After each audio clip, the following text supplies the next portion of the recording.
ஆண்டவரும் இரட்சகருமான இயேசு கிறிஸ்துவின் ஈடு இணையற்ற நாமத்தில் அன்றன்றுள்ள அப்பம் வாசகர்களுக்கு எங்கள் அன்பின் வாழ்த்துக்கள். 2025 ஆண்டு டிசம்பர் மாதம் 6ஆம் தேதி சனிக்கிழமைக்குரிய தின தியானம். இன்றைய தலைப்பு வானத்தை நோக்கிப்பார். 19ஆம் சங்கீதம் முதல் வசனம் சொல்லுகிறது, வானங்கள் தேவனுடைய மகிமையை வெளிப்படுத்துகிறது, ஆகாய விரிவு அவருடைய கரங்களின் கிரியையை அறிவிக்கிறது. இன்று உலகத்தார் வானத்தை நோக்கி பார்க்கிறார்கள். அதே நேரத்தில் பரிசுத்தவான்களும் நோக்கி பார்க்கிறார்கள். நோக்கி பார்த்தல் ஒன்றுதான், ஆனால் எதிர்பார்ப்புதான் வித்தியாசமானது. மனிதன் நட்சத்திரங்களை நோக்கி பார்த்து அதிலே ராசிபலன் இருக்கிறது என தவறாக நம்பி தனக்கு நல்லது வருமோ கெட்டது வருமோ என்று கலங்கிக் கொண்டிருக்கிறான். ஆனால் ஆபிரகாமோ வானத்தின் நட்சத்திரங்களை நோக்கி பார்த்து அவைகளெல்லாம் தன்னுடைய சந்ததி என்றும் தன்னுடைய சந்ததி வானத்திலுள்ள நட்சத்திரங்களைப் போல பெருகும் என்றும் அறிந்திருந்தான். எங்கே எதிரிகளின் விமானம் வருமோ, எங்கே ஏவுகணையின் மூலமாக அணுகுண்டுகள் தங்கள் தேசத்தில் வந்து விழுமோ என்று விஞ்ஞானிகள் பயந்து கலங்கி ஆகாய மண்டலத்தை நோக்கி மின்கதிர்கள் வீசக்கூடிய ரேடார் இயந்திரங்களை எல்லை ஓரங்களிலெல்லாம் நிறுத்தி வைத்திருக்கிறார்கள். மனுஷன் நோக்கி பார்த்து எதிர்பார்ப்பதெல்லாம் குண்டுகள் விழுவதையும் எதிரிகளின் விமானங்களால் உலகம் அழிக்கப்படுவதையும் தான். ஆனால் நாம் வானத்தை நோக்கி பார்க்கும்போது நம் உள்ளம் பரவசமடைகிறது. வானங்கள் தேவனுடைய மகிமையை வெளிப்படுத்துவதால் நாம் வாண்ட மண்டலத்தை பார்த்து அதிலுள்ள சிருஷ்டிகர்த்தரை போற்றி துதிக்கிறோம், அவரில் மனம் மகிழ்கிறோம். வானங்கள் தேவனுடைய மகிமையை மாத்திரம் வெளிப்படுத்தவில்லை, வானங்கள் அவருடைய நீதியை வெளிப்படுத்துகிறது.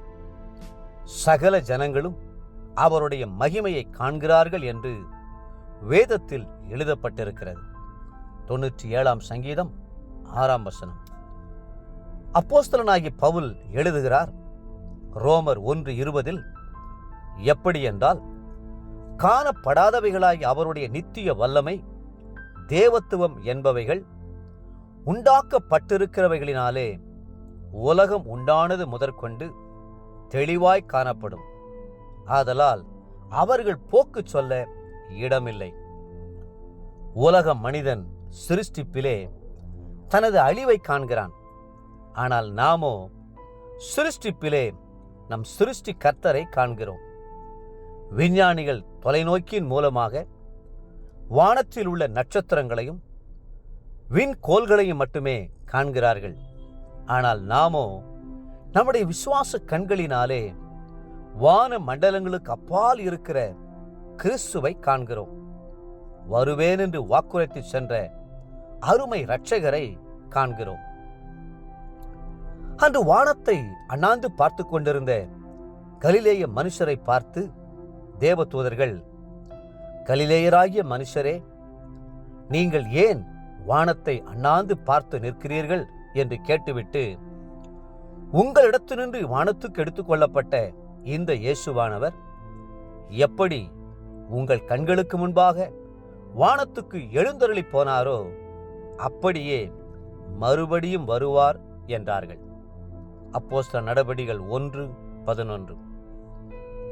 இன்றைய நினைவிற்கு 1 தெசலோனிக்கேயர் 4:16. ஏனெனில் கர்த்தர் தாமே ஆரவாரத்தோடும் பிரதான தூதனுடைய சத்தத்தோடும் தேவ எக்காலத்தோடும் வானத்திலிருந்து இறங்கி வருவார். இன்றைய வேத வாசிப்பு காலை தானியேல் 3 மற்றும் 4ஆம் அதிகாரங்கள், மாலை 1 யோவான் 5ஆம் அதிகாரம். அன்புக்குரிய அன்றன்றுள்ள அப்பம் வாசகர்களே, மீண்டும் உங்களை வாழ்த்துகிறோம்.